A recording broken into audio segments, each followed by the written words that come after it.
Em graça e paz, queridos, você pode tomar o seu lugar, tomar o seu assento.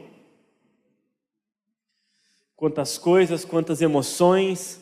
Igreja Viva do Senhor é assim mesmo, não? Estou vendo alguns irmãos que trabalharam no Congresso de Criança aqui me olhando assim, ó, forçando para não dormir, né, Udi? Opa, né? Brincadeira.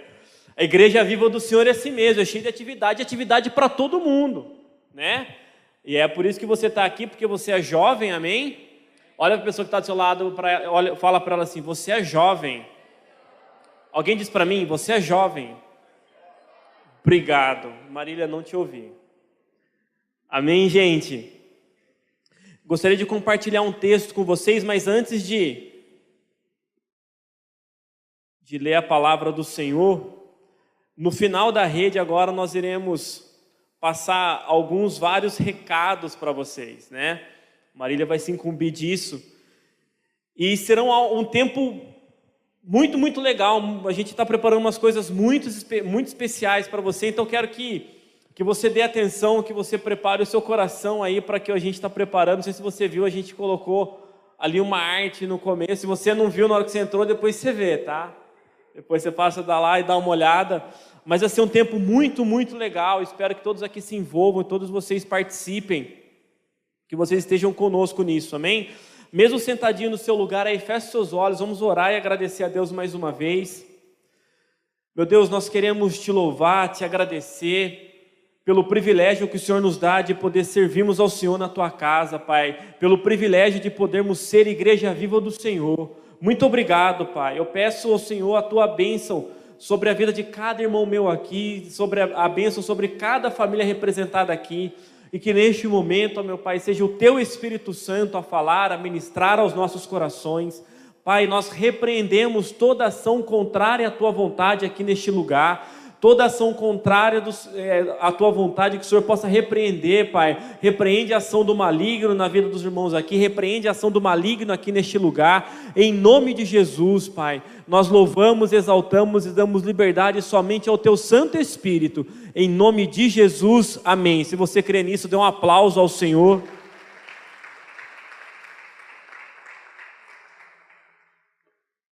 E eu gostaria de compartilhar um texto com vocês que Deus falou muito comigo e fala muito comigo por meio desse texto há muito tempo, né? E é um texto muito conhecido.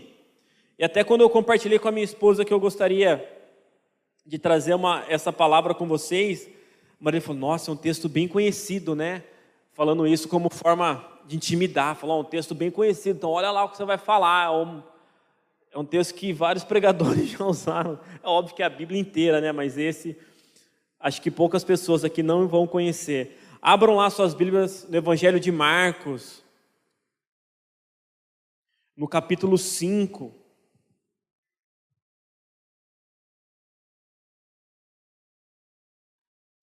Marcos, capítulo 5. Eu vou ler com vocês a partir do versículo 1. Olha o que diz lá. Eles atravessaram o mar e foram para a região dos Gerazenos ou Gadarenos. Quando Jesus desembarcou, um homem com espírito imundo veio dos sepulcros ao seu encontro. Versículo 3. Esse homem vivia nos sepulcros e ninguém conseguia prendê-lo, nem mesmo com correntes. Por muitas vezes lhe haviam sido acorrentados os pés e as mãos, mas ele arrebentava as correntes e quebrava os ferros dos seus pés. Ninguém era suficientemente forte para dominá-lo.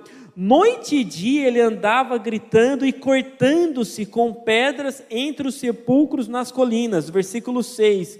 Quando ele viu Jesus de longe, correu, prostrou-se diante dele e gritou em alta voz: que queres comigo, Jesus, Filho do Deus Altíssimo? Rogo-te, por Deus, que não me atormentes. Pois Jesus lhe tinha dito: saia deste homem, espírito imundo. Até aí, que Deus nos abençoe com a tua palavra, amém? É um versículo muito, muito conhecido, uma história muito conhecida. Ela é narrada em 3 evangelhos, em Mateus, Marcos e Lucas.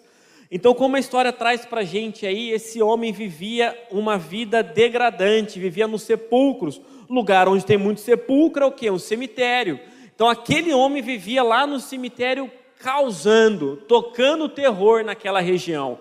Muitas pessoas tinham medo dele. Você vê que para tentar conter ele, já chegaram a amarrar os pés e as mãos dele com corrente, mas ele estourava, porque ele era muito forte, ninguém conseguia detê-lo. Até que um determinado dia, Jesus atravessou o mar da Galileia e foi até aquela região para se encontrar com aquele homem. E aí a história narra aí. Você vê que aquele homem ele estava completamente atormentado, por quê? Por espíritos malignos. Aquele homem ele tinha todo esse transtorno porque havia um espírito maligno agindo na vida daquele homem. E a primeira coisa que eu quero falar com vocês é que, não sei se você sabe, mas há um plano de Satanás para a sua vida. Há um plano de Satanás para a vida de cada irmão meu aqui. Misericórdia, mas é verdade. Da mesma forma que Deus tem planos para as nossas vidas, Satanás também tem planos para as suas vidas. Então você precisa estar muito atento. E aquele homem estava vivendo exatamente o que os demônios queriam para a vida dele. Ele não tinha mais posse do corpo, da alma, da mente dele. Você vê que quando Jesus se aproximou, quando Jesus falou com ele, ele respondeu. Só que daí você continua lendo o texto, você vê que quem respondeu não foi aquele homem. Quem respondeu foi quem dominava aquele homem. O espírito maligno, o espírito imundo. Então quem se apresentou para Jesus ali foi o espírito imundo que estava naquele homem. Então, o plano dos demônios na vida daquele homem estava fluindo perfeitamente, porque olha lá o que estava acontecendo na vida daquele homem. Ele já não tinha mais família, porque ele vivia nos sepulcros. Ele não tinha nenhum tipo de relacionamento saudável com as pessoas, porque você vê que as pessoas tentavam amarrar ele para conter ele. Ele não tinha mais saúde física e mental, estava todo destruído, porque você vê, quando Jesus falou com ele, a primeira pessoa que se manifestou foi o demônio, não foi nem aquele homem. Imagina como que era aquele homem, ele era todo cortado, né? Porque a Bíblia falava que ele ficava se machucando, se flagelando. Ele não tinha paz, era violento e vivia completamente escravizado por aqueles demônios. Em Lucas, você não precisa abrir, mas Lucas fala que aquele homem ele estava pelado, né? Que ele vivia pelado lá no cemitério. Então, além de todas essas coisas, aquele homem não tinha nem dignidade. E é exatamente isso que os espíritos malignos, que o inimigo, que Satanás, que o diabo quer fazer com a minha e com a sua vida. Olha para a cara da pessoa do seu lado e diz, misericórdia. Mas é exatamente isso. Aquele homem estava vivendo o ápice do projeto de Satanás na vida dele. Tudo que Satanás queria fazer na vida daquele homem estava realizado. Tudo. Então, só para a gente ter uma ideia aí, não sei se você sabe, mas os demônios são anjos que caíram do céu, anjos que se rebelaram contra Deus e estão aqui numa forma de tentar destruir aquilo que Deus criou. Aí pensa você comigo, Jesus é Deus, amém? Jesus é o nosso Senhor e Salvador. Lá em Gênesis 1:26, quando a Bíblia narra que Deus diz, fizemos o homem à nossa imagem e semelhança, quer dizer que nós, eu e você, nós somos feitos à imagem de Deus, amém? Alguns mais bonitos, outros nem tanto, alguns mais magrinhos, outros mais gordinhos, mas todos à imagem de Deus. Jesus estava lá fazendo o homem também, e Deus se agradou da criação que ele fez. Os demônios, de forma alguma, eles podem atingir diretamente a Deus. Então, o que ele tenta fazer? Qual que é o plano de Satanás aqui na terra? É acabar com a minha e com a sua vida. Então, ele vai deixar você da forma mais degradante possível para atacar quem? Para atacar o Criador. Pensa você em uma coisa bem bonita que você faz, num trabalho bem legal que você realiza, chega uma outra pessoa lá e te atrapalha e destrói aquilo. No mínimo, você vai ficar um pouco chateado, não vai? Não vai te atingir? Né? Uma vez a Marília fez um prato de comida mó gostoso. E aí eu moro num apartamento não tão grande. E ela colocou o prato bem embaixo do purificador de água, onde eu fui pegar um copo d'água. E por um acidente, caiu um pouco de água no prato de comida que ela ficou um pouco brava, mas em demonstração de amor eu comi quase tudo que estava lá para falar que estava bom. Mas você fica no mínimo um pouco chateado quando algo que você fez, algo que é teu, alguma pessoa vai lá e destrói, alguma pessoa vai lá, fala mal, alguma pessoa vai lá e atrapalha aquilo que você tem feito, não é verdade? Imagina só agora, Jesus cruzou ali o mar da Galileia, foi até aquela região para encontrar aquele homem, encontra aquele homem num estado degradante, todo cortado, todo feio, fedido, nu, porque Lucas fala que aquele homem estava completamente nu e Jesus se depara com aquele homem. Imagina só o coração do pai vendo o filho naquele estado. Então é exatamente isso que Satanás tenta fazer. Ele tenta atacar o Criador, destruindo, atingindo a criação, que somos nós. Por isso que ele veio aqui andar pelo mundo, andar pela terra, buscando a quem ele possa tragar, para atacar o Criador. Então Satanás não queria simplesmente matar aquele homem, ele queria destruir, é exatamente isso que ele quer. Então o plano de Satanás é o quê? É te aprisionar, é aprisionar o homem para que ele seja um escravo de Satanás. Só que Jesus foi até aquele homem porque Jesus também tinha um plano para aquele homem, amém? Da mesma forma que Satanás tem plano para as nossas vidas, Jesus também tem um plano para as nossas vidas, amém? E aí quando Jesus chegou até aquele homem, libertou. E abra sua Bíblia lá em Jeremias 29, 11.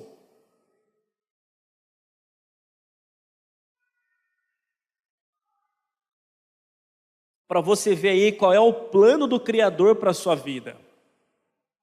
Qual é o plano de Deus para a vida dos homens? Qual é o plano que Deus quer para a sua vida? Olha lá em Jeremias, no capítulo 29, no versículo 11. É o próprio Deus dizendo por meio do profeta assim: porque sou eu que conheço os planos que tenho para vocês, diz o Senhor. Planos de fazê-los prosperar e não de lhes causar dano. Plano de dar-lhes esperança e um futuro. Amém? Esse é o plano de Deus para as nossas vidas. E o que Satanás, o que os demônios estavam fazendo na vida daquele homem?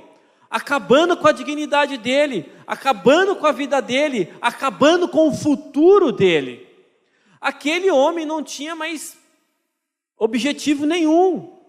Ele não podia mais executar plano nenhum, porque ele estava com a vida completamente destruída. Porque o plano de Satanás tinha dado certo na vida daquele homem. Só que teve um belo dia que Jesus foi lá executar o plano dele na vida daquele homem, amém? E aí esse plano, o plano de dar um futuro. Só que daí, você vê, a gente vai ler na continuação do texto, que depois que aquele homem foi liberto, ele não era uma pessoa louca, não era uma pessoa fora de si. Ele reconheceu Jesus, ele se ajoelhou aos pés de Jesus, conversou com Jesus, então era uma pessoa consciente. Aí você pode se perguntar, poxa, então como é que uma pessoa consciente, como é que uma pessoa saudável mentalmente pode chegar num estado tão degradante como aquele homem estava? Pode chegar num estado tão ruim como ele estava? Sabe como? Pelo pecado. O pecado é a isca que Satanás usa para executar o plano dele na vida das pessoas. E essa é a segunda coisa que quero falar para vocês. Então, o pecado é a isca que Satanás usa para atrair as pessoas.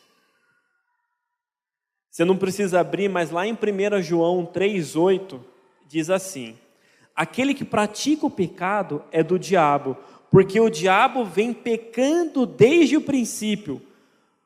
Para isso, o Filho de Deus se manifestou, para destruir as obras do diabo. Amém? Tá lá, esse texto está lá em 1 João 3,8. E foi exatamente isso que aconteceu na vida daquele homem. Aquele homem estava com uma vida completamente destruída. Ele estava sofrendo ações dos demônios na vida dele. E aí Jesus se manifestou na vida daquele homem para destruir as obras do diabo, amém?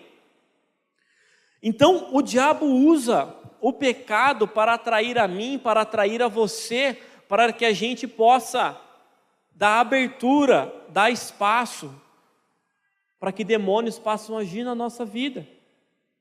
E é exatamente isso que Satanás pode usar, essa é a ferramenta dele.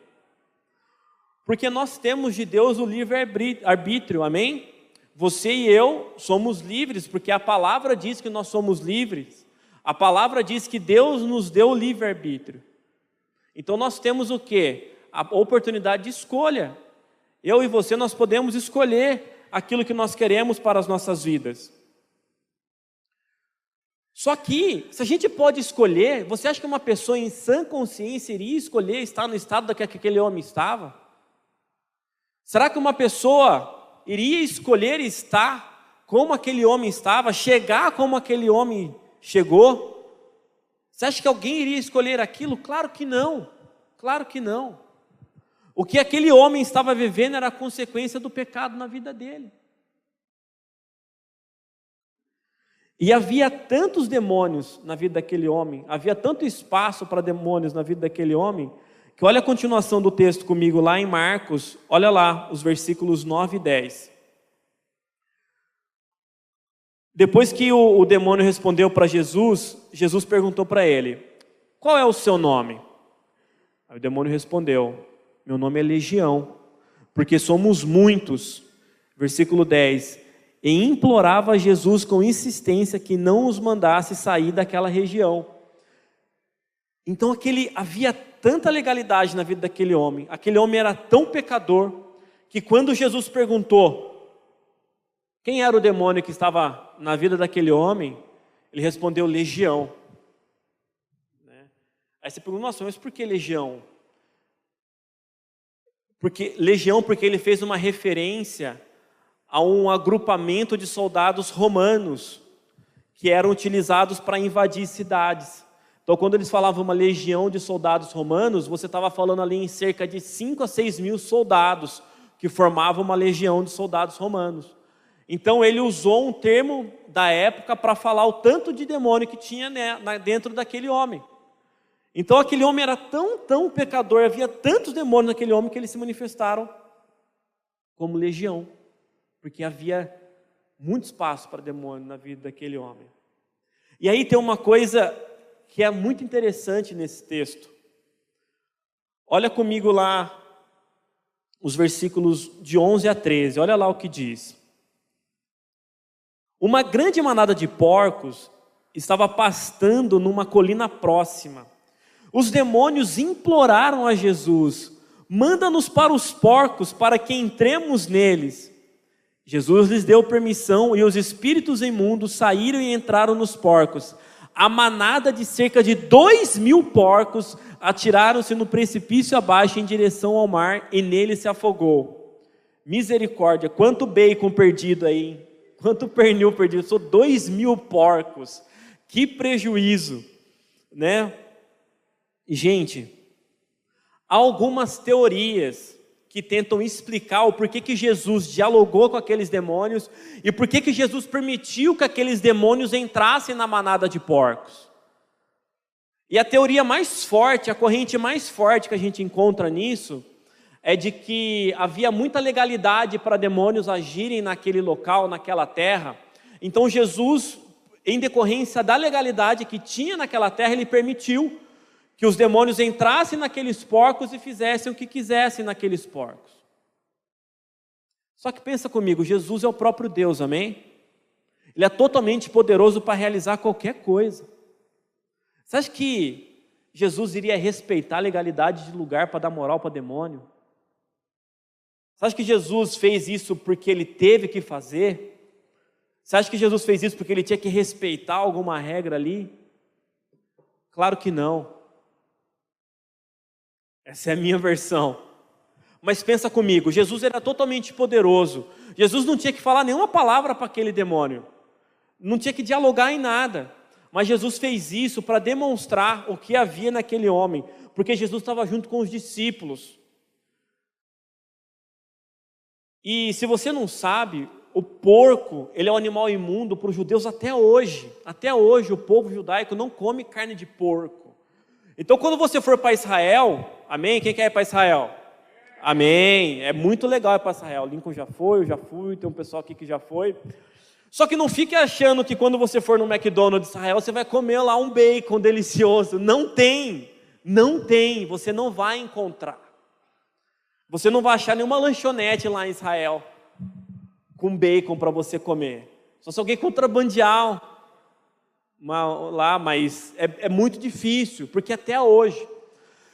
Então, os porcos sempre foram animais imundos, não prestava para nada para os judeus, para nada, nem para comer, nem porco não agradava judeus em nada.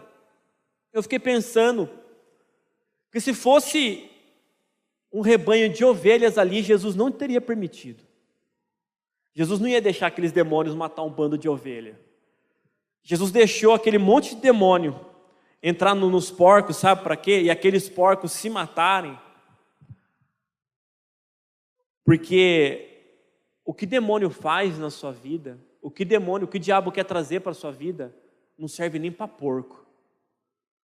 Não presta nem para ficar em porco, aquilo que Satanás quer trazer para a sua vida.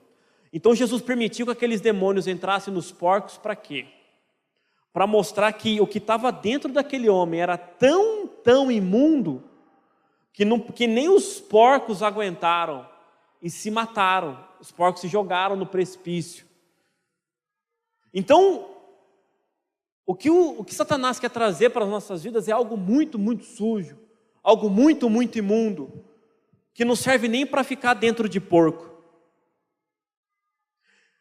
Tá, e por que eu falei isso? Sabe por quê? Porque quando Satanás se apresenta para você, quando Satanás quer que você realize algo, ele não apresenta o pecado como sendo algo imundo, como algo porco, como algo horrível. Ele apresenta de uma forma prazerosa, de uma forma bonita, de uma forma legal, com uma propaganda decente, falando: olha que legal, isso deve ser bom. Se aquele homem soubesse o que os demônios iriam fazer na vida dele, ele não teria vivido até chegar naquele ponto. Ele teria se arrependido e buscado a Deus antes. Então, jovem, nós precisamos nos policiar. Você precisa se policiar. Para quê? Para não deixar que de forma alguma o pecado entre na sua vida. E de todas as áreas, em todas as áreas. E aí, você viu que eram muitos demônios na vida daquele homem. E quando Jesus permitiu que eles saíssem, eles entraram na manada de porcos e mais de 2.000 porcos se mataram. E cada demônio, o império das trevas, ele se organiza para atingir de formas diferentes. Porque Satanás, ele não é onisciente, onipresente como Deus é. Ele não pode entrar no seu pensamento, saber o que você está pensando. O que ele faz então? Ele usa esse exército imundo dele. Ele usa esse exército imundo de demônios para saber o que você é, o que você faz, para agir em cada área. Então esses 2.000 demônios que se mataram, você pode ter certeza que haviam 2.000 tipos de pecados diferentes na vida daquele homem, que havia legalidades diferentes na vida daquele homem.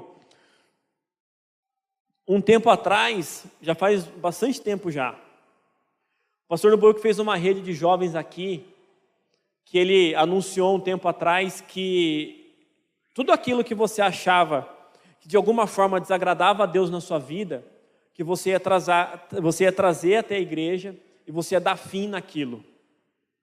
Qualquer coisa, uma roupa indecente, um CD que não agrada a Deus, qualquer coisa aí que tinha, coisa pirata que você é filho de Deus e você não precisa usar nada pirata. Opte pelo mais barato, mas não passe uma imagem daquilo que você não é. Então, a gente trouxe tudo aquilo que desagradava, a gente achava que desagradava a Deus aqui na rede e foi dado um fim naquilo. Aquilo não foi reaproveitado, aquilo não foi reutilizado. Eu lembro até hoje uma palavra que ele deu que ele falou, não era para você doar aquele tipo de coisa para as outras pessoas, porque se não presta para você, não presta para mais ninguém. E isso para quê? Para que a gente fechasse a legalidade, qualquer tipo de legalidade de Satanás nas nossas vidas. Porque se há alguma coisa que prende, que nos prende ainda, você tem que se libertar disso, amém? E aí a gente trouxe aqui para a rede e aquilo foi destruído e foi muito, muito legal. De repente a gente até faz uma outra edição disso, né? Mas não sei, se você tem alguma coisa lá que desagrade a Deus, define isso, não cultive isso, não fique com isso, não deixe isso cuidar da sua vida. E por quê? Você vê que a mídia, o mundo, ela tenta pressionar principalmente o público jovem a viver, a fazer aquilo que eles acham que é da moda, aquilo que eles acham que é legal, e tem tanta coisa imunda que tenta entrar na nossa casa, que tentam fazer a vontade do inimigo nas nossas vidas. E eu lembro que eu já era casado, eu fui na casa da minha mãe estava assistindo, acho que estava na Globo, e acho que era uma novela, e estava tendo meu Deus do céu, um culto descarado a Satanás, mas um culto assim, eu falei, mãe do céu, tira isso daí da sua casa, a TV, mãe, por que? Tira, e depois eu expliquei para ela, mas porque o mundo tenta nos pressionar a viver como ele acha que é, e é exatamente isso que Satanás faz, ele traz isso como uma forma de ser legal, como uma forma, eu digo de ser legal, não somente de você achar da hora, mas até de se tornar lei. Fiquei sabendo que o Canadá, que a gente tem referência de ser um país de primeiro mundo, um país muito legal, de que se alguns pastores pregarem lá algumas cartas que Paulo escreveu à igreja, falando de imoralidade sexual, que esse pastor está correndo o risco de ser preso, porque ele não pode mais ser contra, senão ele vai ser homofóbico, tudo, você não pode mais nem pregar aquilo que está na palavra de Deus. E é exatamente isso, é exatamente assim que o pecado vai entrando e vai amoldando as pessoas. Olha o que está escrito lá em Romanos 12:12.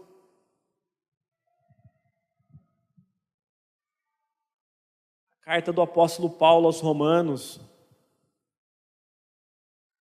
O apóstolo Paulo diz assim: não se amoldem ao padrão deste mundo, mas transforme-se pela renovação de sua mente, para que sejam capazes de experimentar e comprovar a boa, agradável e perfeita vontade de Deus. Amém?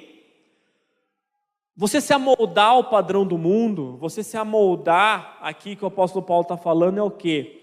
É você entrar nessa onda daquilo que o mundo diz e você vai fazendo, daquilo que as outras pessoas fazem que é errado, você ir fazendo. E o molde na vida da pessoa, você se amoldando ao padrão do mundo, vai servindo como uma espécie de prisão. Você vai se amoldando e se prendendo nas coisas do mundo. Por isso que o apóstolo Paulo falou: ei, não se amolde ao padrão deste mundo. Porque você se amoldando ao padrão do mundo, você se amoldando naquilo que desagrada a Deus, Satanás vai ter a legalidade para agir na sua vida. Então, principalmente nós que somos jovens, nós precisamos tomar cuidado com esse tipo de coisa. Nós precisamos tomar cuidado para que isso não tome conta da gente. Porque é exatamente esse o plano de Satanás. Nos prender, te prender, estragar a criação de Deus para atingir o Criador. E olha no final do versículo aí, o apóstolo Paulo fala para a gente não se amoldar, para que nós possamos ser capazes de experimentar e comprovar a boa, agradável e perfeita vontade de Deus. O que quer dizer isso? Quer dizer que se você se amoldar ao padrão do mundo, se você se amoldar aquilo que é contrário à palavra e à vontade de Deus, você não vai ser capaz de experimentar a boa, perfeita e agradável vontade de Deus. Então isso vai te limitar a servir. Então a gente precisa tomar cuidado com isso. E nós precisamos ser agentes para evitar que outras pessoas caiam nesse erro, que outras pessoas caiam no erro de se amoldar ao padrão do mundo. Por isso que eu e você, que nós temos que ser diferentes, amém? Nós temos que ser diferentes. E isso já cai na última coisa que eu quero falar com vocês, que quem é verdadeiramente liberto desse tipo de coisa, quem é verdadeiramente liberto de espírito imundo, quer seguir a Jesus.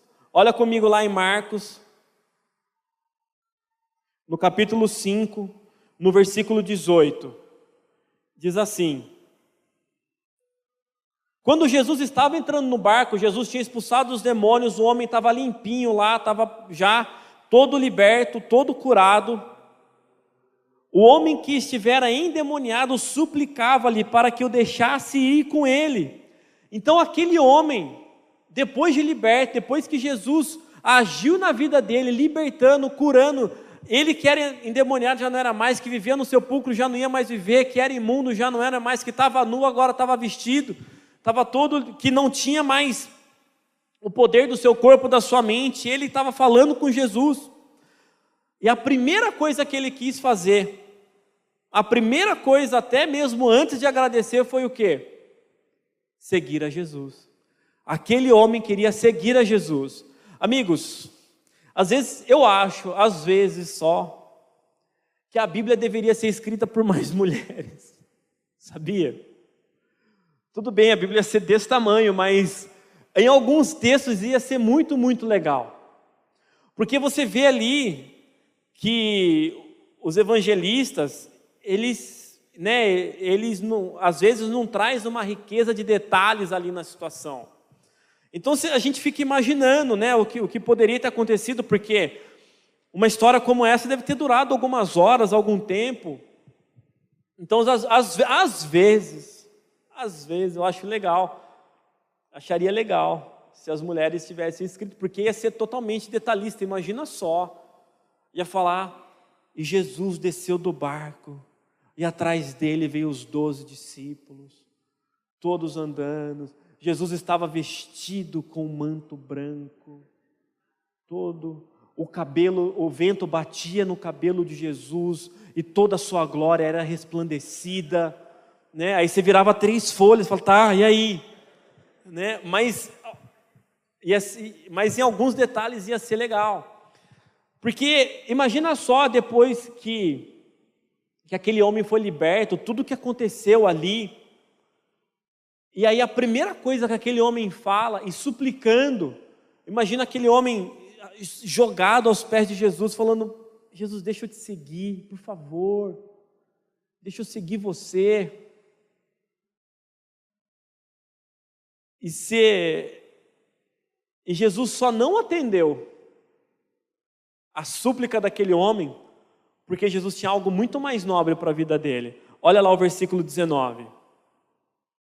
Jesus não o permitiu entrar no barco para seguir ele, mas disse, vá para casa, para a sua família, e anuncie-lhes o quanto o Senhor fez por você, e como teve misericórdia de você. Versículo 20. Então aquele homem se foi e começou a anunciar em Decápolis o quanto Jesus tinha feito por ele, e todos ficaram admirados. Amém?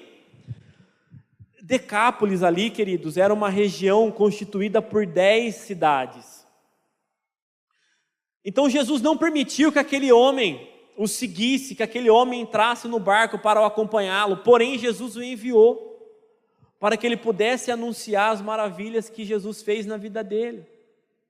E a Bíblia diz que aquele homem saiu dali, certamente voltou para sua casa, e depois de ter voltado para sua casa, passou a anunciar as maravilhas que Jesus fez na vida dele, naquelas 10 cidades. Amém? Então, uma característica de quem é verdadeiramente liberto, a primeira é: você quer seguir a Jesus. Por que quem é verdadeiramente liberto quer seguir a Jesus? Porque nada mais te prende, amém? Se nada mais te prende, você quer seguir e servir a Jesus. E a outra característica é que, quando uma pessoa é verdadeiramente liberta, quando nada mais prende ela é obediente a Jesus. Meu Deus, aquele homem tinha sido curado ali quase que na hora. Jesus não deixou que ele o seguisse, mas Jesus deu uma ordenança para ele, falando: ei, volte para sua casa e anuncie as maravilhas que eu fiz na sua vida. E aquele homem prontamente obedeceu. Não teve ali uma argumentação, não teve ali, não, deixa eu ir, senão eu volto para o sepulcro. Não, nada disso. Aquele homem obedeceu. Obedeceu e foi fazer aquilo que Jesus pediu para ele. Então, quem é verdadeiramente liberto não tem reserva nenhuma em fazer aquilo que Deus mandou, em fazer aquilo que Deus manda. Aquele homem tinha uma vida miserável, completamente destruída. E esses dias eu estava conversando com a minha esposa, falando de que, como o pecado, como o vício de algumas pessoas se torna uma cadeia na vida daquelas pessoas. Porque a pessoa, ela não passa mais a pensar como uma pessoa livre. Por quê? Ela tenta direcionar toda a vida dela em prol do vício. Como assim? Eu vou te dar um exemplo. A gente tem uma pessoa querida nossa que a gente ora para que ela se converta, se entregue a Jesus, mas que ela fuma muito, muito. E tudo que ela pensa em fazer, por exemplo, uma viagem de avião. Mas é quanto tempo? Eu não consigo ficar sem fumar. Se vai no restaurante. Mas tem lugar para fumante? Então você vê que aquele vício que parece ser uma coisa simples, se torna uma cadeia na vida da pessoa, e aquilo prende a pessoa de uma certa forma que ela não consegue se ver livre para realizar, às vezes, coisas até que tragam prazer para a vida dela. E assim, Satanás usa diversas ferramentas para aprisionar os filhos de Deus. Ou pode ser um relacionamento que você tem que não agrada a Deus, relacionamento esse que priva você de muita coisa, relacionamento esse que fora de hora pode trazer consequências para o resto da sua vida. Então, há diversas ferramentas que Satanás usa para atingir os filhos de Deus. E aí tem uma outra coisa que eu pensei, que é uma realidade que a gente vive até hoje.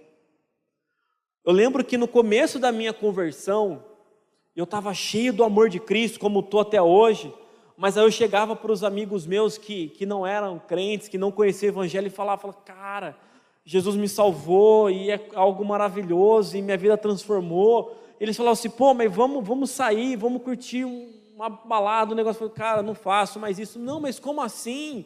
Não, então vamos só sair e tomar uma. Eu falei: não, eu não tomo nenhuma, nem duas, nem três mais. O cara falou: você não faz nada, você fica preso nessa história de igreja, agora você é preso a isso. Você vê que a mentalidade do mundo é o quê? É olhar para nós, olhar para mim, para você, e achar que nós somos presos, que nós somos limitados, que somos nós que não podemos fazer nada. E sabe por que isso? Essa é uma estratégia de Satanás. Porque eu estava assistindo essa semana, com a minha digníssima esposa também, um documentário muito interessante que fala sobre a vida dos maiores ditadores que já viveu na Terra.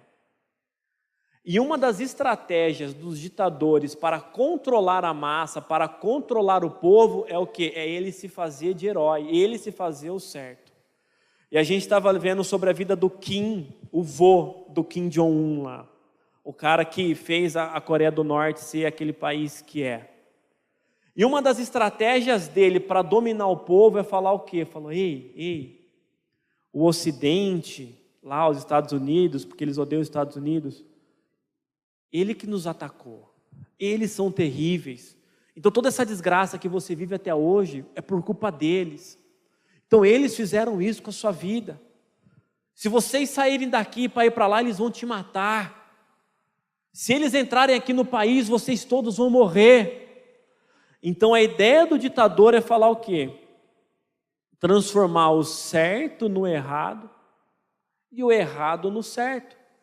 E é exatamente isso que Satanás faz nas vidas das pessoas. Por quê? A sensação hoje que o mundo dá para um jovem de liberdade é a sensação de que o jovem pode fazer tudo aquilo que ele bem entende, tudo aquilo que lhe dá prazer. Isso para ele é ser livre. Ser livre é o que? Ser livre eu posso usar droga, ser livre eu posso beber até desmaiar e cair, ser livre é eu me relacionar amorosamente, sexualmente com quantas pessoas eu quiser. Essa é a sensação de liberdade que o mundo quer dar para o jovem. Essa é a sensação de liberdade que o mundo quer dar para as pessoas. Você casou, não está feliz? Separa. E há todo um procedimento aí para transformar o divórcio mais fácil, mais rápido possível. Então, Satanás quer trazer uma sensação de liberdade para a vida das pessoas, mas que, no fundo, quer transformar você num prisioneiro. E aí Jesus deixou e Jesus levou os discípulos dele para ver aquele homem, para ver o gadareno, no estado que ele estava, os discípulos verem o que é a ação de Satanás na vida de uma pessoa.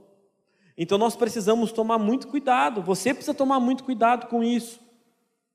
Você precisa estar atento a esse tipo de coisa, porque é exatamente isso que o mundo quer fazer com as pessoas, é exatamente isso que Satanás quer fazer com a nossa juventude.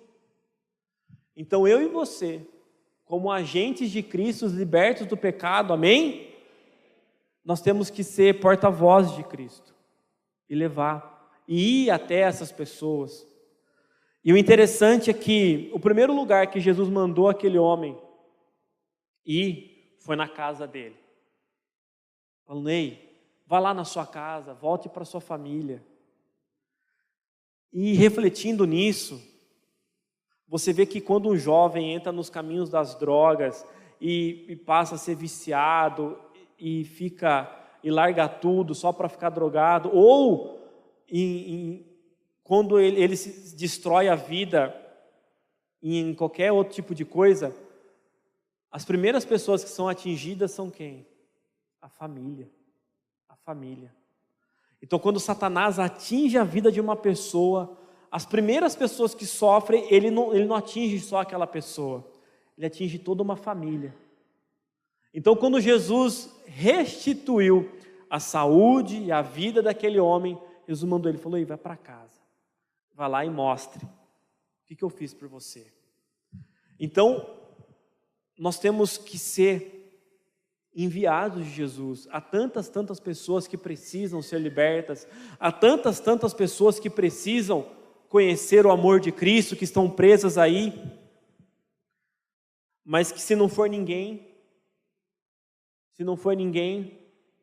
nada vai dar certo, ele não vai ser liberto. E a última coisa que eu quero falar com vocês, pode se colocando de pé no seu lugar,